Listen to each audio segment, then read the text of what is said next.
Hello and welcome to my channel. I'm Patty. I go by Pattymac Makes everywhere online. In today's video, I would like to talk with you about my favorite top 10 items for quilting. What I find when I watch other videos or read articles about other people's favorite top 10 items, it gives me ideas, and some things I also have or agree with, and some things maybe not. And if this whole quilting game is new for you, you might see some things that I've listed that you haven't considered or heard elsewhere. If you're new to the channel, I would love to invite you to subscribe while you're here. Make sure that you like the video and leave in the comments below like your favorite couple of items. What are your must-have quilting items that you just can't do without? All right, let's jump into the list of my top 10 favorite items for quilting. First and foremost, this is a machine quilting channel. I only do machine quilting, and so you're going to need a sewing machine. A lot of people still hand piece. Back in the old days, it was all hand piecing. I personally would never get anything done if I had to do hand piecing, so I do everything on the machine. The piecing, the quilting, the finishing, all of it. But not all machines are created equal.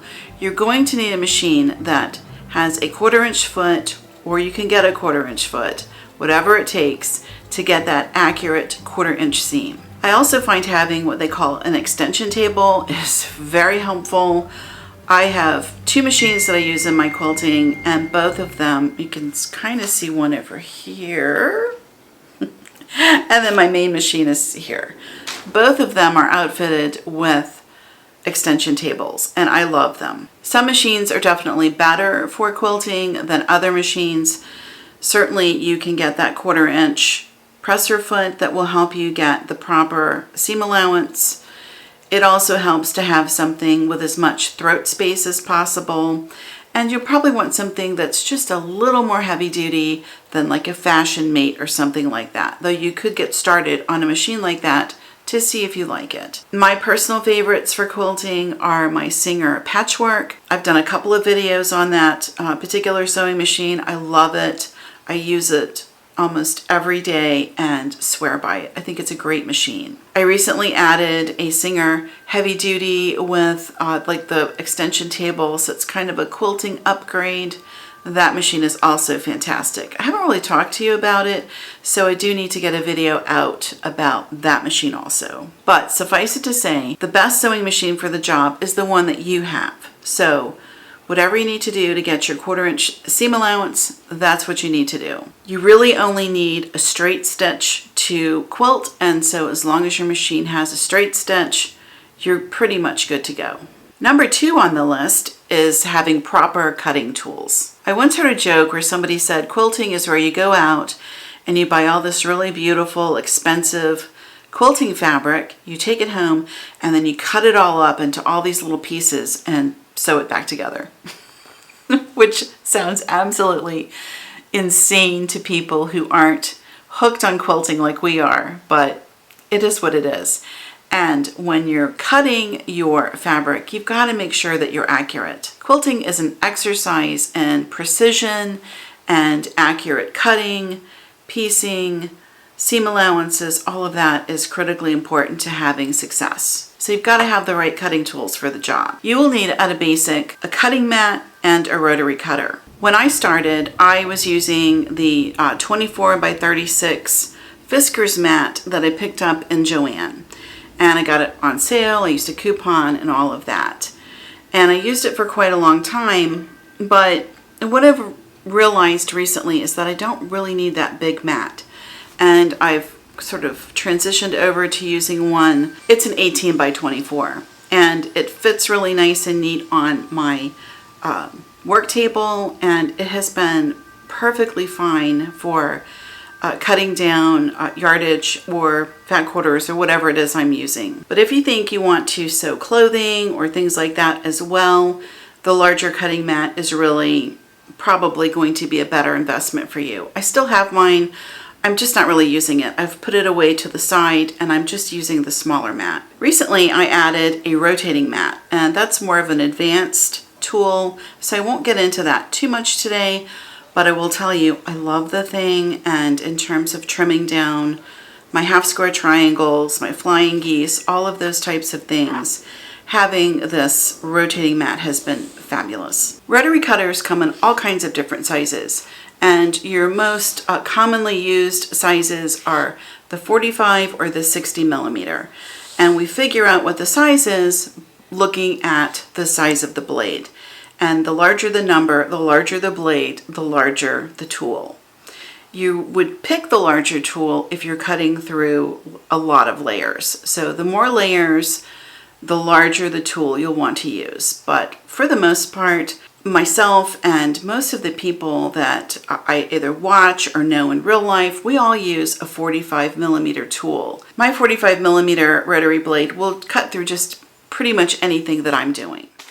There are different brands out there, and I started with the Fiskars that I got, on sale with a coupon in Joann. Recently, I have switched over to using the Olfa, and I have to tell you, I'm sold on the Olfa. I'll do a video and compare and contrast the two of them, but for today, I'll just tell you, I love the Olfa, but the Fiskars is also a good product. Bottom line is, I would say start with the 45 millimeter rotary tool, use that for a while, and then as you do more and more projects, you can always add to your arsenal of rotary cutters. Something that surprised me when I got into sewing and quilting is that there's a lot of ironing involved. So number 3 on my list is you're going to need a good iron and ironing station. Recently I did a video where I shared the iron that I use, and I love the thing.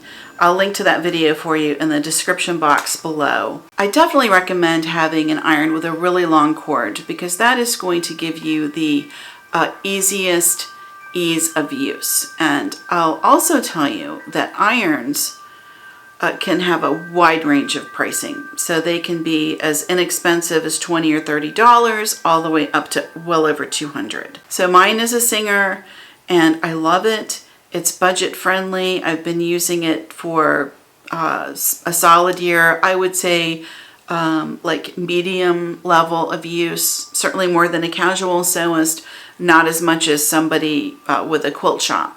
But I use it a lot, and I've been very, very happy with it. Other things that I like to use with my pressing are press mats. I have wool press mats. I think those are fantastic. And I also use a bottle to mist my fabric, and I really like spray starch. So having a really good ironing station, that is going to be critically important for you to get the best result in your the look and the finish of your quilt blocks. The pressing station is literally its own video. So for today, we'll just suffice it to say having a really good iron is going to help you to have the best success in all of your quilting. 4th on the list is quilting rulers. If you're new to quilting, you may not realize this, but there is literally a quilting ruler for like every application you can imagine. It is crazy and a little insane how many quilting rulers there are. There are literally just about as many rulers as there are projects and patterns, and a lot of projects and patterns have their own special ruler that comes like with a kit, or that you can buy as an add-on to that project. I think that a 6.5 by 24.5 inch quilting ruler is like without a doubt the best thing to get started with, because you can cut so many different things with this ruler. It will let you cut down your yardage for like strips or whatever it is you're sewing, and you can do all of your subcuts of your strips with this particular ruler. There are tons and tons of brands, so you're just going to have to experiment a little bit and find the one that you like. Personally, I really like Creative Grids. Since I have started using Creative Grids, I am all in on that brand. They really are my favorite. Okay, these things are not cheap. Let me just tell you, they're expensive. But it's an investment, and if you take care of your tools, they will last you. It also has your 60-degree angles, it has your 45-degree angles, It's just very, very useful. So the 6.5 by 24.5 inch ruler is the greatest place, I think, to start. Number 5 on our list of top 10 items that you'll need for quilting is thread. Obviously, you're going to need a lot of thread. And I mean, you're going to need a lot of thread. Quilting uses so much thread. And the reason for that is not only are you piecing together all of your blocks to make your quilt top, when you finally have your quilt sandwich all made, you have to quilt it. Now, unless you are fortunate enough to be able to send everything out to the long arm, which what a dream, you're going to have to factor in needing a whole lot of extra thread. Also, the standard for quilting is 50 weight cotton thread. And there's also a ton of brands out there, but what most people recommend, that I follow anyway, is RFL. And RFL is a very nice product. I order mine. I get all of it through Fat Quarter Shop for the most part. You can buy cotton thread in Joann. They have Gutterman, which is, that's a pretty good brand. It's a little more linty, so it's a little more wear and tear on your machine.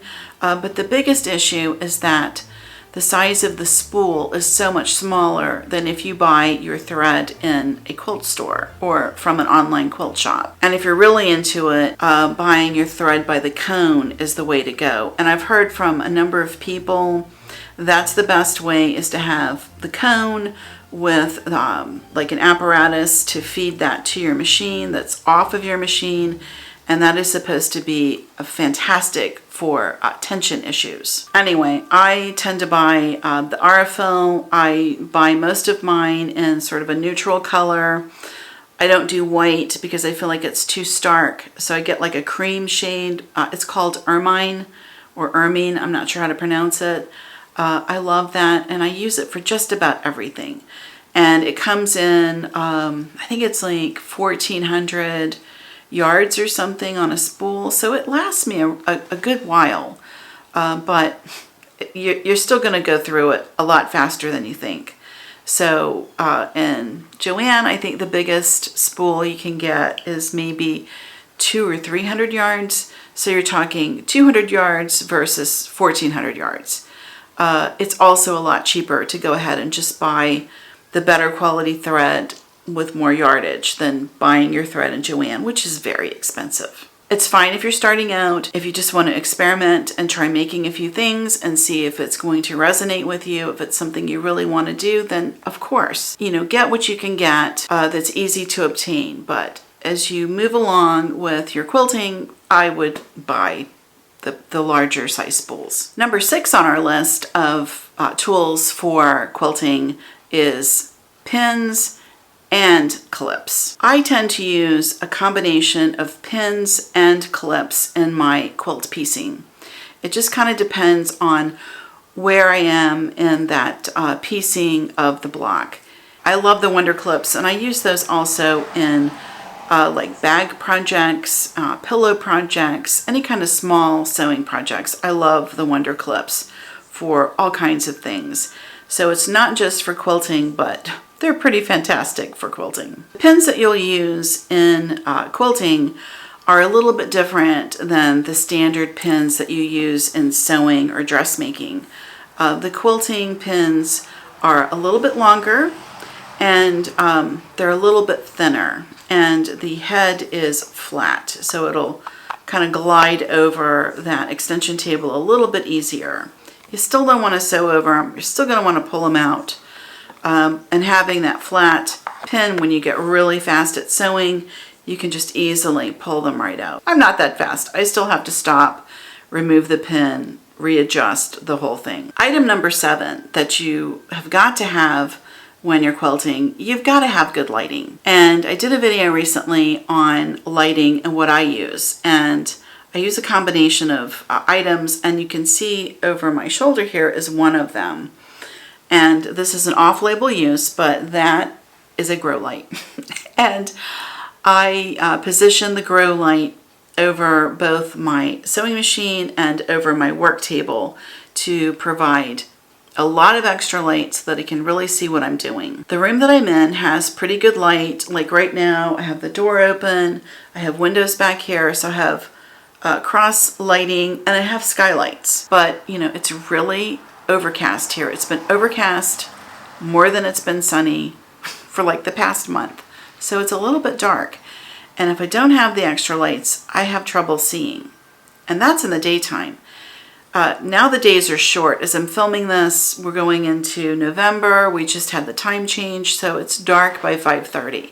So if I want to do any work after dinner, it's dark, and I've got to have the extra light. So I'm going to tell you, the grow lights are awesome, and you can't see it from here, but I'll put in some footage of it. I have a little, what they call an OttLight. OttLight is a brand, and they are like an industry leader in craft lights. They have all sorts of styles and models and things.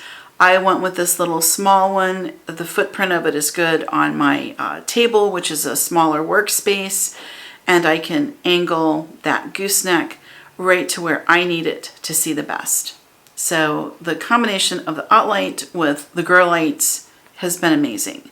And I will link you over to that video in the description if you want to learn more. But whatever you need to do, get yourself some lighting. With the OttLight, it's daylight balanced, and so it's less eye strain, which is really good.